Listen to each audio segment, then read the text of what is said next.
ये एक साधक ने पूछा है, अगर जी आत्मा परमात्मा अलग अलग हैं या एक है? तो अब समझने की बात है कि भगवान अंशी है, जैसे भगवान सूर्य है और जितनी किरण है वो आप आत्मा लगा लो, उसी से प्रकाशित होती है, हेड वही है, लेकिन किरण सूर्य का मुकाबला नहीं कर सकती। तो इसलिए आत्मा अनंत है, भगवान उनका धीश है, जीव और आत्माओं का, और भगवान एक है, उसको राम कहो कृष्ण कहो। तो आत्मा ऐसे है जैसे हम शरीर, मन, इंद्री, बुद्धि, सूक्ष्म शरीर, कारण शरीर, जो भी मटेरियल हमारे पास है वो आत्मा को सुख देने के लिए हैं। ये सारे करण उपकरण जो शरीर के हैं, ऐसे ही अनंत आत्माएं हैं और वो भगवान को सुख देने के लिए ही बनी हैं।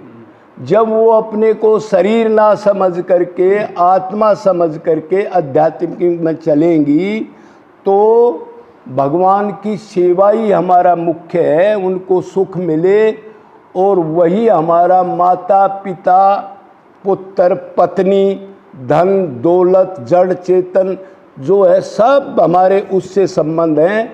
ये संबंध हमारे हैं नहीं, लेकिन मान रखे हैं। तो इसलिए आत्माएं अलग हैं, परमात्मा उनका एक धीश है, अनंत आत्माएं हैं। तो आत्मा और परमात्मा एक नहीं है, हाँ उसका अंश है। उसमें भी अगर ये परमात्मा की भक्ति करता हुआ उधर ये आत्मा चली जाए तो उसको भी भगवान के गुण मिल जाते हैं, भगवान का आनंद मिल जाता है। लेकिन ये उचित नहीं है सगुण भक्ति में आत्माएं और परमात्मा बराबर हैं, ये कभी भी नहीं हो सकता। अगर बराबर होते तो हमारे को माया क्यों लगती? हम काम क्रोध लोभ में लिप्त है, क्या भगवान को ये चीज़ थोड़ी लगती है? भगवान को तो नहीं लगती। तो ये है, ये उसके अंश हैं और परमात्मा एक है, उसका धीश है, वही हेड है, और अनंत आत्माएं हैं, अनंत लोक हैं, अनंत पृथ्वी लोक है, और सबका हेड वही है, मुरली वाला श्री कृष्ण। तो ये सवाल क्लियर हो गया। और ऐसा भ्रम कभी भी मत करना, आत्मा परमात्मा एक है, एक नहीं है। आत्मा अलग है, परमात्मा अलग है, लेकिन उसकी भक्ति करके अनन्य उसके लिए रो करके पुकार करके आदमी को अगर उसकी प्राप्ति हो जाए तो वो भगवान के गुण मिल जाते हैं।